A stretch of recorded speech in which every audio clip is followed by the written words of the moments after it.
दोस्तों, अगर आप भी रविंद्र जडेजा और बुमराह को शानदार खिलाड़ी मानते हैं तो वीडियो को लाइक जरूर कीजिएगा।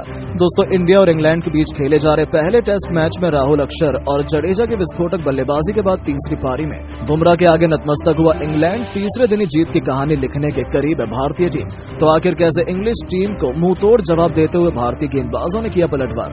जसप्रीत बुमराह ने कैसे अंग्रेजों की कमर तोड़ दी? आखिर किस गेंदबाज ने चटकाए हैं? कितने विकेट, कितने रनों का लक्ष्य दिया इंग्लैंड ने टीम इंडिया को? आखिर कैसे भारतीय टीम ये टेस्ट मैच जीतने के बेहद करीब है? इस रोमांचक मुकाबले की अब तक की पूरी हाईलाइट तो हम आपको दिखाएंगे ही, लेकिन उससे पहले आपको क्या लगता है कि जडेजा, अश्विन और बुमराह में कौन सबसे बेहतरीन गेंदबाज है? अपनी राय नीचे कमेंट बॉक्स में जरूर दें। दोस्तों, इंडिया और इंग्लैंड के बीच खेले जा रहे पहले टेस्ट मैच में तो टीम इंडिया ने पूरी तरीके से शिकंजा कसा हुआ है। पहली पारी में जहां पूरी की पूरी इंग्लैंड केवल 246 रनों पर ऑल आउट हुई थी, तो फिर उनके बनाए गए स्कोर का पीछा करते हुए जडेजा और अक्षर पटेल ने दूसरे दिन के अंत तक भारतीय टीम को 421 रनों तक पहुंचाकर उन्होंने भारत को इंग्लैंड पर 175 रनों की भारी भरकम बढ़त दिलवा दी थी। जहां अक्षर पटेल 5 चौकों और 1 छक्के की बदौलत 35 रन बनाकर उनका बखूबी साथ निभा रहे थे, तो वहीं रविंद्र जडेजा ने भी दूसरे दिन का खेल खत्म होने तक 81 रन ठोक डाले थे। इसके बाद तीसरे दिन की नई सुबह इंग्लैंड के गेंदबाज भारतीय बल्लेबाजों को जल्द से जल्द समेटने के इरादे से मैदान में उतरे थे, लेकिन भारतीय बल्लेबाज भी कमर कसकर आए थे। उन्होंने भी शुरुआत में कोई भी रिस्क लेना जरूरी नहीं समझा। जडेजा और अक्षर बेहद संभल कर बल्लेबाजी कर रहे थे। दिन के पहले जडेजा अपने शतक के और करीब पहुंच चुके थे, लेकिन शायद उनके नसीब में सेंचुरी थी ही नहीं। पारी का 120वां ओवर लेकर आए जो रूट का तीसरी गेंद पर रविंद्र जडेजा फंस गए। गेंद सीधा जाकर उनके पैड पर लगी और अंपायर की उंगली खड़ी हो गई। हालांकि जडेजा ने इस पर रिव्यू का इस्तेमाल किया, लेकिन उसका भी कुछ फायदा नहीं हुआ। एम्पायर्स कॉल के चलते थर्ड एम्पायर ने भी जडेजा को आउट दिया और ये बल्लेबाज 7 चौके और 2 छक्कों की बदौलत 87 रनों की बेहतरीन पारी खेलकर वापस लौटा, जिनके विकेट पर तो पूरे स्टेडियम में मायूसी थी। लेकिन दोस्तों, ये तो कुछ भी नहीं था। उनके आउट होने के बाद बल्लेबाजी करने उतरे जसप्रीत बुमराह को रूट ने पहली गेंद पर चलता कर पूरे हिंदुस्तान में तहलका मचा दिया था।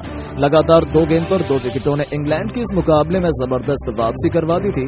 टीम इंडिया ने 436 रनों पर ही अपने 9 बल्लेबाजों को गंवा दिया था। यहां तक कि इस स्कोर में 1 रन का भी इजाफा नहीं हुआ और टीम इंडिया इंग्लैंड पर केवल 190 रनों की लीड हासिल कर पाई थी।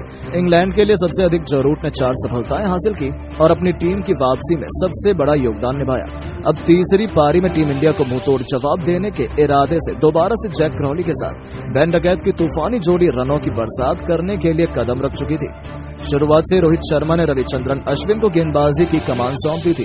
दूसरे ओवर में अश्विन ने विकेट चटकाने का एक मौका भी बनाया, लेकिन जैक क्रॉली ने अश्विन को मुंहतोड़ जवाब देते हुए एक बेहतरीन चौका जड़कर अपने इरादे जाहिर 9 ओवर में ही 45 रन जोड़ लिए थे। टीम इंडिया को विकेट की दरकार थी। ऐसे में 10वां ओवर लेकर एक बार फिर रविचंद्रन अश्विन आते हैं और आती दूसरी गेंद पर उन्होंने जैक क्रॉली को अपने जाल में फंसा लिया, जिनका आसान से बल्लेबाजी करने ऑली पॉप आ चुके थे। दूसरी तरफ डकैत पर विकेट गिरने का कोई असर नहीं हुआ। अक्षर पटेल के खिलाफ पहले 2 रन लेकर उन्होंने अपनी टीम को 50 रनों के पार पहुंचाया, तो अगली 2 गेंद पर 2 खतरनाक चौके जड़कर उन्होंने अपनी टीम को रॉकेट की रफ्तार से आगे बढ़ाना शुरू कर दिया। वैन डकैट बेहद खौफनाक अंदाज में बल्लेबाजी कर रहे थे। देखते ही देखते ऑली पॉप ने भी T20 के अंदाज को अपना लिया था।